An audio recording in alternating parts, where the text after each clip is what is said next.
This is Helio Pereira. I am the head of business development at BIX Tech, and we welcome you to a new episode of our BIX Tech TV. Today, the theme for our podcast is 3 steps to profitable startups, the insights from a profit woman, whom I will introduce in just a minute. I would like to ask you to subscribe to our channel and check us out in our other social networks.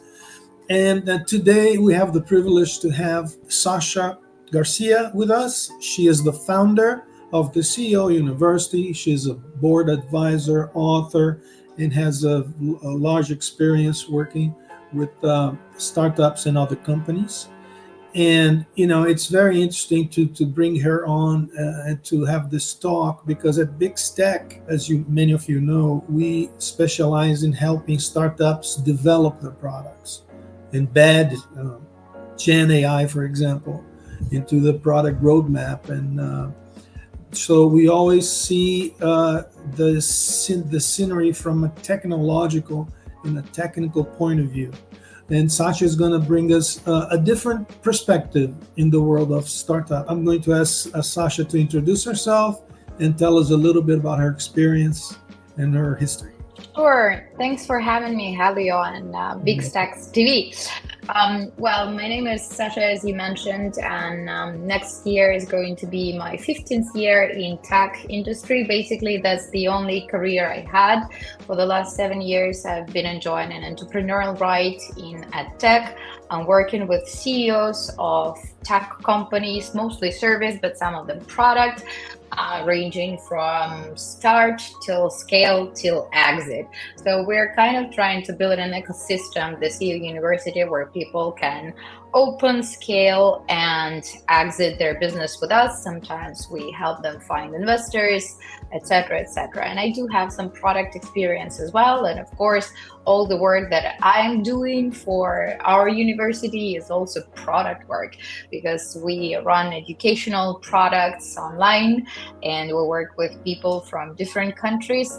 And product market fit is something that we're trying to build. We're building, then we're losing, we're finding it again. So I'm very happy to be here and to share some of my experience.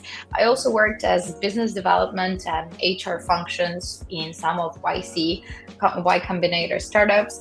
So there is some experience in that field under the belt. And I did study at UC Berkeley, in campus in Berkeley and San Francisco, business development, project management, marketing, and all that funny, amazing stuff from the best professors in the world, like Steve Blank. So there are some things that I'm going to share today. And they do call me Profit Woman for a reason, because I am very detailed and I do make companies profitable with my advice in our programs. Because what's the point of having business if not for profit and growth, right? Yeah, this is amazing, wonderful. And so, talking about profit, can you explain a little more what's the importance of the return on investment for startups in the landscape today? Definitely. So we're talking in the beginning of the second quarter of 2024. And the first quarter, in terms of general global investment area, has been much better than the third and the fourth quarter of 2023, which means that the market is recovering little by little. But investors are very, very cautious, and this is why they're looking for only to invest into ventures that have high ROI, that know if they invest $1 or per se $1 million, they will get 3 or 4 or 5, right? So that's why the stage when Silicon Valley was given money for any idea, even if you're just talking nicely about it, if you can pitch, you would raise, right? That stage is gone. That stage is finished, because we live in the world that is so unpredictable right now. Every investor is very conscious and they're looking to invest into companies that will not throw their money around on fancy offices and other stuff, that know how to treat every dollar, every cent cautiously, and they know how to grow business. So scale and fast scale is still interesting for any type of product, any type of business. What is not interested is investing the money into something that doesn't have the funnel, into a product that doesn't have the funnel, that doesn't have the numbers, that doesn't have good conversion. So that's why ROI, customer acquisition costs, and all those things are extremely, extremely important right now. And every startup that is looking to fundraise, the good news is the first quarter of 2024 was much better than the previous 6 months, the previous 12 months per se, but is still not at the level where you can get money so easily. So that's why investors are looking for the good numbers, and they are becoming harder and harder to fool, let's say. A lot of people are asking the right questions. You need to show traction, you need to show growth, you need to show numbers, not just a great team with sparkling eyes. That doesn't do anymore. And this approach, I know the investors are more careful now, and they want to see firmer ground before they invest. And what about some early stage companies that have no way of showing, a good product market fit or traction, or how are they moving along? Well, the times are hard.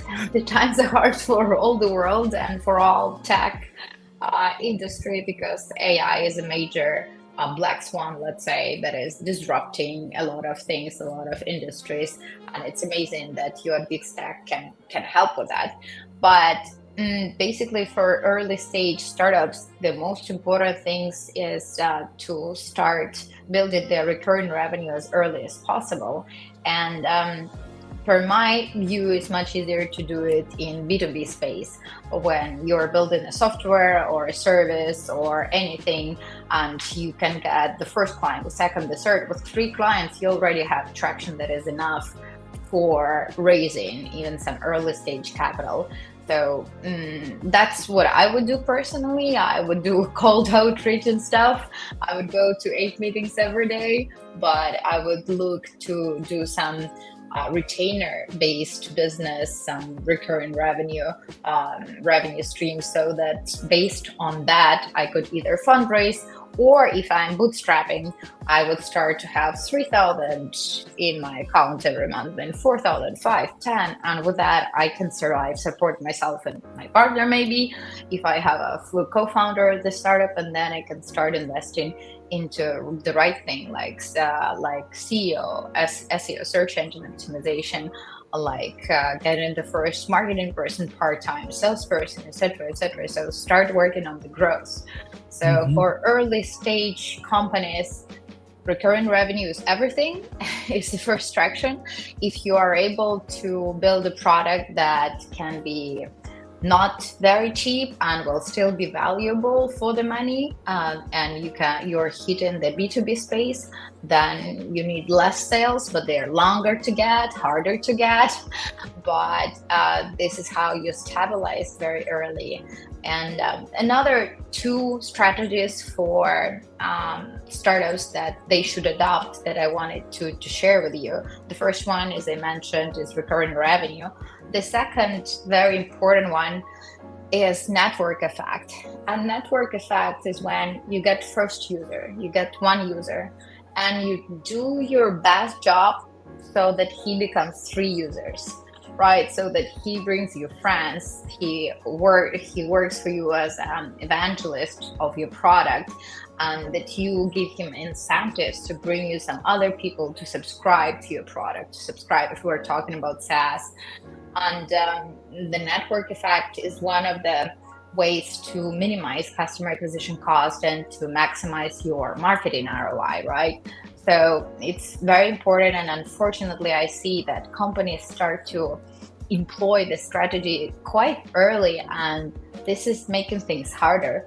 If you're thinking about it straight away when you just start, I think this makes things so much easier because if from your first day you know in your customer journey map that this is when we will try to hit things up so that our customer brings us his friends and other companies like that, then all your actions are aimed towards it, and your quality and your supports are working towards that goal. And that's what's at the end is optimizing your costs. And this is what investors are looking for. If they know that you have a funnel that they need to invest, for example, $30 to get one user, but in a month or in 60 days, this one user becomes three because you're employing your networking effects very strongly. This is great. This is a great venture. And if you are able to make your case, if you have the numbers and you show how it happens and you make your case, yeah, that would work. The third strategy is one that is very often forgotten by especially technical founders, because they always think that they're geniuses, they're technical genius, and they will write the best code and they will do the most modern technologies and they will put these amazing features which suck at other products, and they will get it all very beautifully and perfect, because guess what? They're the next Steve Jobs. Everybody thinks that they're the next Steve Jobs and they have something great and important to give to this world. But they build the product first and then they start to think about marketing. Whereas my approach is that you build the growth machine first and then you build the product. For me, growth is first, product is second. And I'm not alone on this. Lean startup approach from my professor, Stephen Blank, is like that, right? It's exactly about testing small and getting iterations and seeing if there is demand on the market. Market knows whether it needs your product or not. So that's why it's very important. If you're a technical founder listening to this, consider studying marketing or get yourself a partner or founder or co-founder who is strong in marketing and sales, because if you cannot sell, no matter how good your product is, you will not have early tractions. It does hurt my heart, and I've seen a lot of that products when people text me or call me up and they say, hey, we invested $300 in this product and now we want to sell it. Can you help us? I'm like, no, sorry, it's something that only in your mind is great and you don't have any market verification. Nobody confirmed that the world needs this product. You don't have any pre-signed agreements that they're ready to pay for it. So I don't know, it's just sunk cost. So write it off, forget it, don't repeat again. You just lost $300,000, so that's it.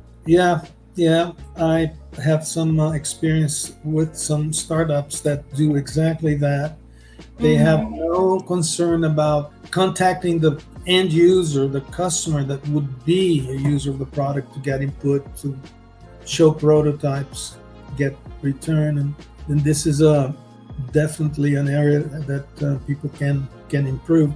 So these strategies would increase the companies to have the ROI in the first year. Definitely.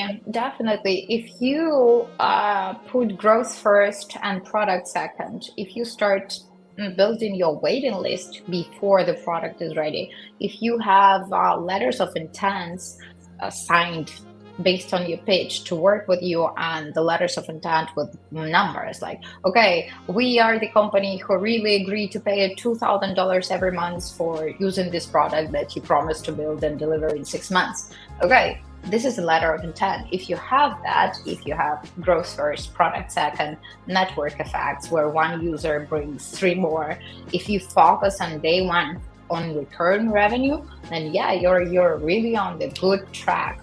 Then it's a matter of those are very strategic 3 thoughts and 3 pillars, let's say, based on which you can then start building your go-to-market strategy, right? So you decide if you're B2B or B2C, you create your recipe, you invest or study in your search engine optimization, you create your outreach funnels, etc. You start fueling some content, but growth first, and everything else comes later. If you have a waiting list of a few thousand people and you ship them the product and they say, it's great, but this is what we need, then you could keep selling other things. You could keep developing other product, after all, to this waiting list, the most important thing is to have the waiting list, the database of potential clients who want to buy something from you. And then it's just a matter of building the right thing for them to buy. And that's execution in this way is a little bit in this stage is a little bit easier than building the waiting list. So a good funnel drives growth. Exactly.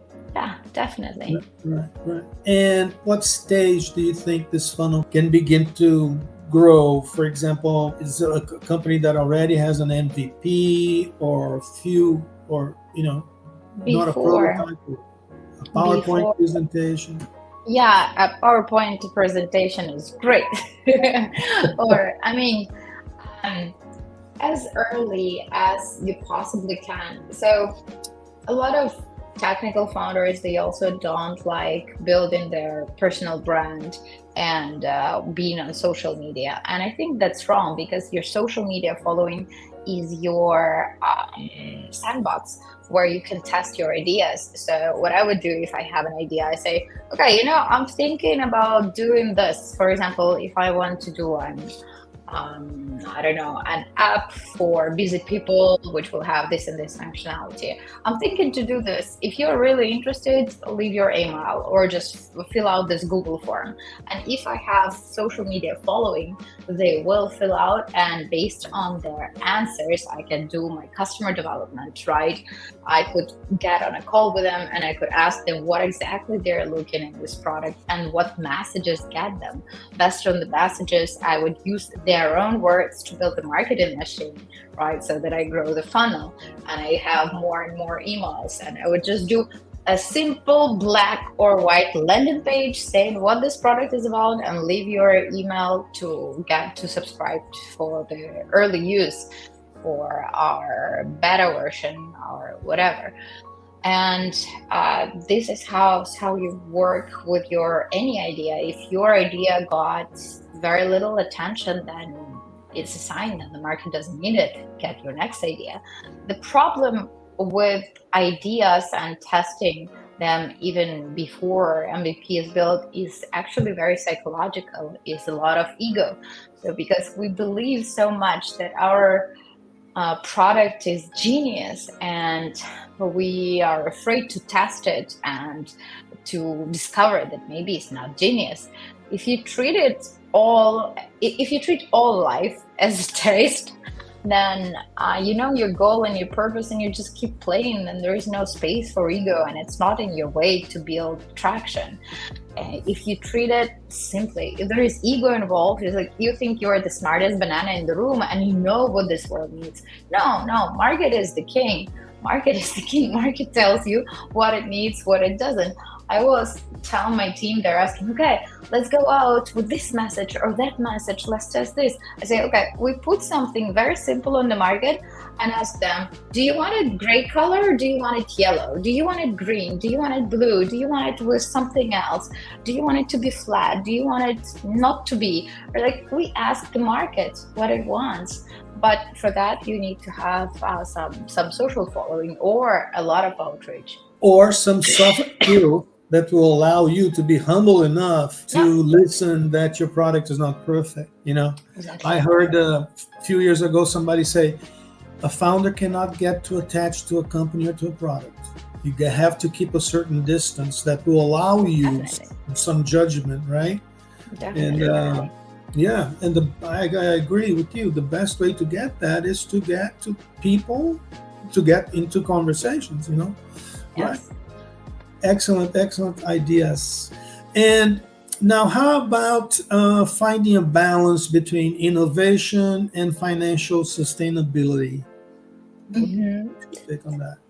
Yeah, that's a very good question, because innovation is something that requires a lot of budget, and financial sustainability is what makes your business survive, basically. And in the first years, survival is critical. If you don't survive, we all know the statistics that 90% of startups don't survive, don't make it past 2 years, etc. So it's terrible, and that's why I am on the mission of helping entrepreneurs to keep their mind sane on this very, very, very difficult and complicated journey. And we are, with my team and the university team, we are on a mission to save them in a way, educate about worst cases, best cases, and broaden their horizons. So in order to find that balance between innovation and financial sustainability, the rule is simple: keep it tight.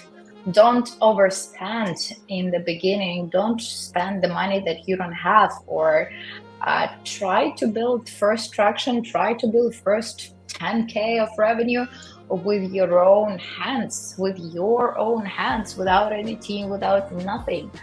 Try to have either the first waiting list, the pre-sign-ups with your own hands, then start hiring. Only when you have the security, then the money is coming next month, and this is what your recurrent revenue model actually can bring you. The second rule is test as early as possible. MVP, pre-MVP stage, proof of concept, anything. Test early. Market is the king, and it tells you if your picture in your brain meets the reality or not.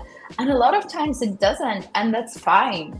If you struggle with that, if you stress out, go get yourself a shrink. I think for every entrepreneur, shrink is a must, psychotherapist, because we need support and we need somebody to help us get through these very complicated adventures. And the third rule would be monthly growth, no matter what. With your teeth, with your hands, you need to strive for monthly growth and recurring revenue, right? So if you are able to grow your recurring revenue even by fraction of percent every month, that is great traction, and compounding effect will kick in at some point. At first you have, as I mentioned, 1,000 subscribe, 2,000, 3, 5, 10, but it all keeps building. If you have just single transaction and it's in and out, then you are running, you have to make a lot of sales every month. If you're creating a product that is long-term, that becomes part of the life of your users, then this is great. And this is what really works for financially sustainable businesses. And this is what allows you to actually hire your engineering team, invest into marketing once you have this stable financial model. Yeah, exactly. I was talking to an angel investor a couple of months ago about valuation, and said it's simple. What's your monthly recurring revenue? And we'll apply a multiplier on top of that. And exactly. That's how much it works. That's why we are actually running a program on recurring revenue right now, because so many businesses are not doing that. And we do start with investor mindset and valuation, because this is what really matters. And at some point, when you hit the product market fit and the question is on how to scale, then you do need the investors' money, and they will ask you the one thing: what is your monthly recurring revenue? I do have a couple questions for you, Helio. If you don't mind, I'll go ahead and start on them.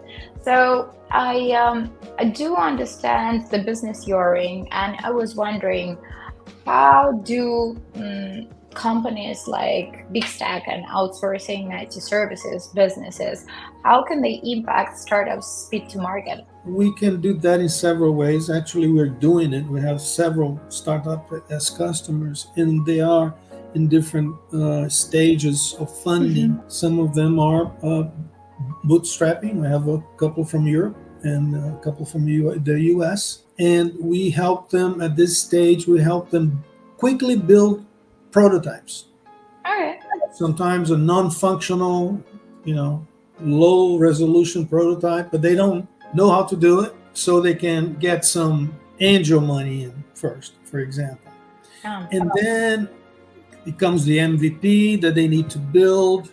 Sometimes it's difficult for a small group of people to hire good talent quickly as they need to do. And some startups are just in a high growth rate, and just they need people just to grow the product, grow in features and things like that.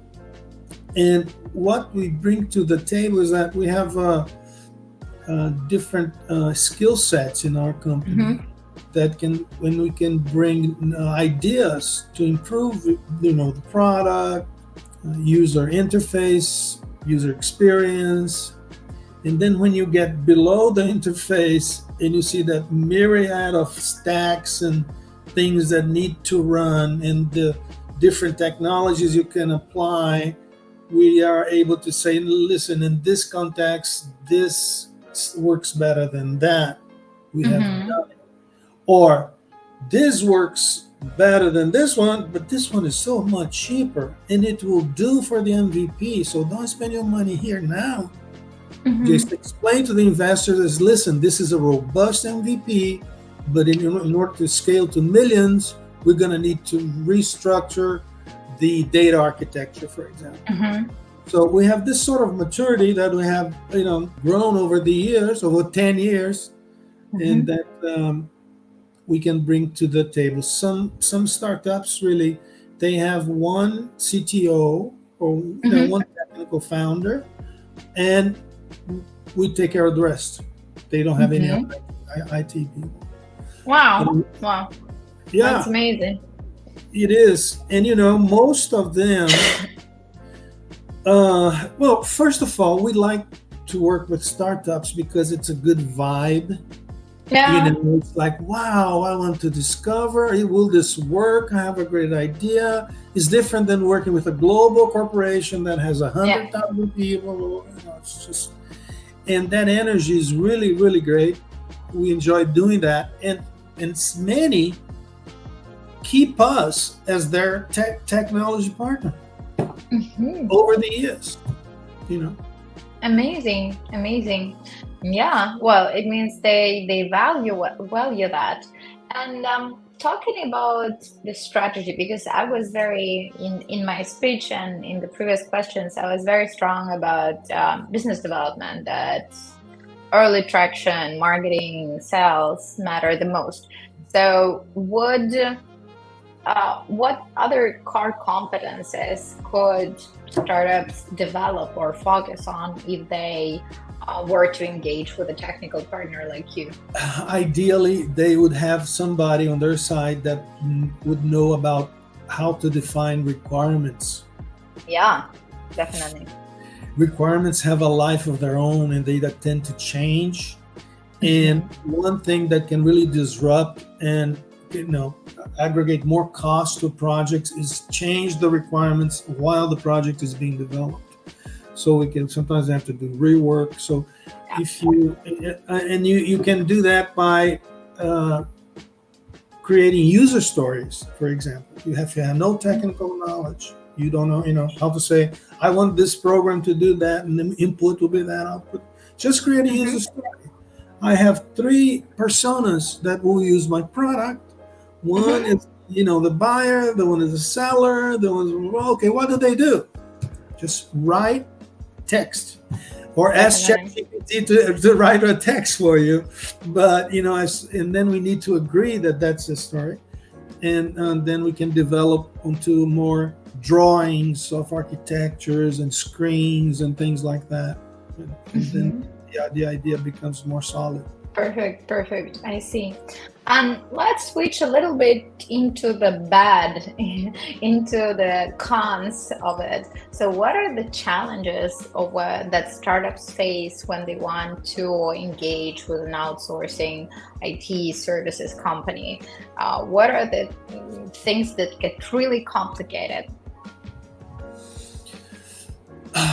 I think it's when expectations are not met, or Hmm. when at the very beginning the startup selects a company that is not really straightforward about timing or the resources needed, or they promise to deliver something they don't. We hear a lot of those stories. We Yeah. have customers that come to us and say, listen, we tried with somebody else, it didn't work out. I would say vetting is the best thing. Talk to your network, if you're in touch with accelerators and angels or VCs and other companies, ask them for referrals. Go to a company that can show a track record of excellence, and and you can also begin with short engagements that don't cost a lot of money. Okay. Well, What kind of short engagements are those? Like discovery phase or MVP or POC, proof of concept? What are those short engagements? proof of concept is something that we're having a lot these days, especially people trying to apply generative AI to some market need. Will this work? And then what kind of data do we need? And then we have developed a method, an approach to do that very quickly and relatively inexpensive way.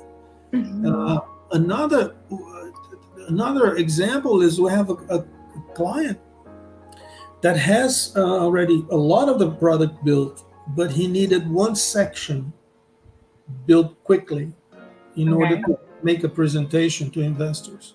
And his tech team was busy doing something else, so he came to us and said, "Hey, would you do this part here? That's crucial." And since we have so much data expertise, we were born as a data shop that can fit well. So I would say that the challenge is finding the right company that match your culture, for example. Culture is very important because communication is key. And you have to, when you work with somebody, you create a relationship, and that the relationship can yield fruits or not as many, depending on so many things.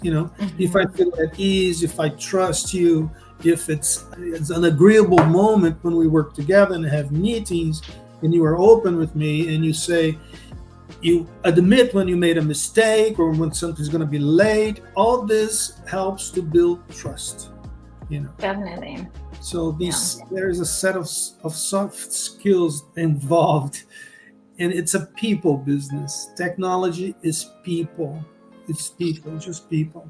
So putting things together. So definitely, that's very nice of you to underline that after all, decisions are made by people, code is written by people, product features are created by people. It's a lot of people management and communication skills and transparency, definitely. So talking about transparency and some of the risks that are associated with outsourcing, and some companies feel that they lose control of the processes. How do you usually mitigate those risks for your clients?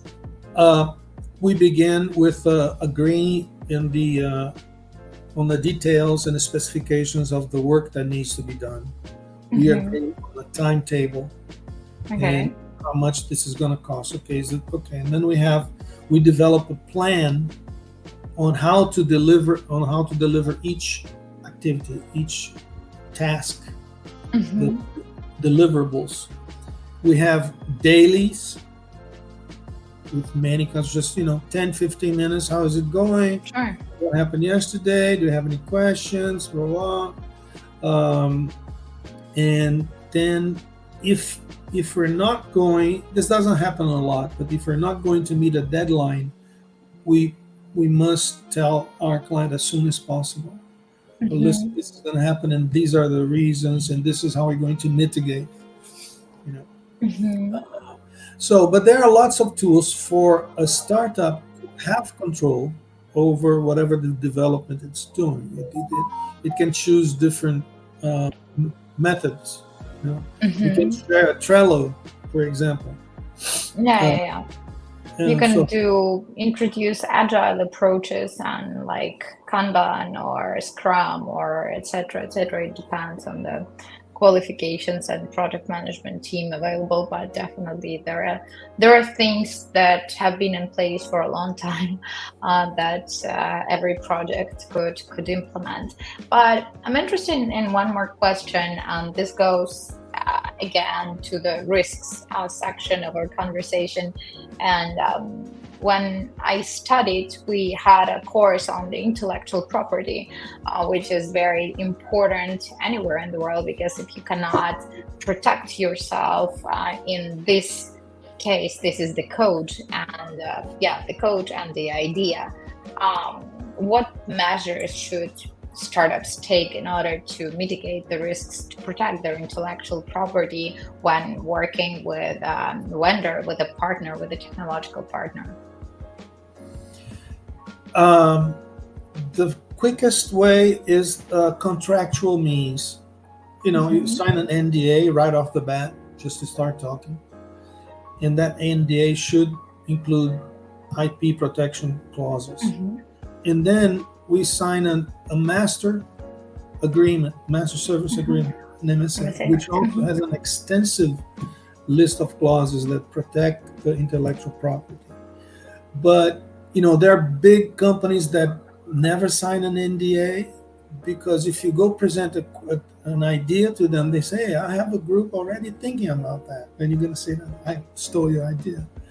But I think the main thing is that you should look at the reputation of the company, because a contract can be breached. There are so many ways that people can, use a part of your idea to do something. So what I would advise is try to find out the reputation, how many years the company has been in business, what kind of clients. Do they have recurring clients? Do the companies keep on coming back? Is there any, you can do some due diligence on that aspect too, Okay. But Definitely. again, it's a matter of trust. Definitely. On my side, I would also say that it's great if the client, if the startup could go ahead and fly to the company, visit the office, meet the people, meet actually the team who is going to work on that project once in a while, and kind of see for yourself if you have a good feeling about it or a bad feeling about it, or ask for phone numbers or emails of some of the previous clients and go ahead and talk to them. That's definitely something that could help you get more confidence or not go with a partner. And usually companies which take care of their reputation as you do, they are very open about it. They can share, if the client allowed to share their contacts in their NDA, and usually they would be open to that. So we did talk a lot today about the importance of building trust, and the key role here is communication. So would you be able to kind of summarize as top 3 communication tools or approaches that are really important for you in your work and for startups to succeed and profit from actually working with their outsourcing partner? I think that there are a few very, very important elements in communication, but I think something precedes communication, that is a certain level of